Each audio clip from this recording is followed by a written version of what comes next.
The National Weather Service in Wilmington has issued a severe thunderstorm warning for central Champaign County until 2:15 p.m.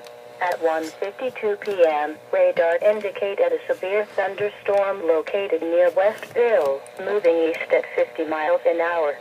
Storm hazards include winds to 60 miles an hour. Locations impacted include Urbana. In addition, Locankit, Powhatan, Catawba Station, Kennard, Mutual, and Cable are near the path of a severe thunderstorm. Seek shelter in a sturdy building. Stay away from windows and doors until the storm has passed.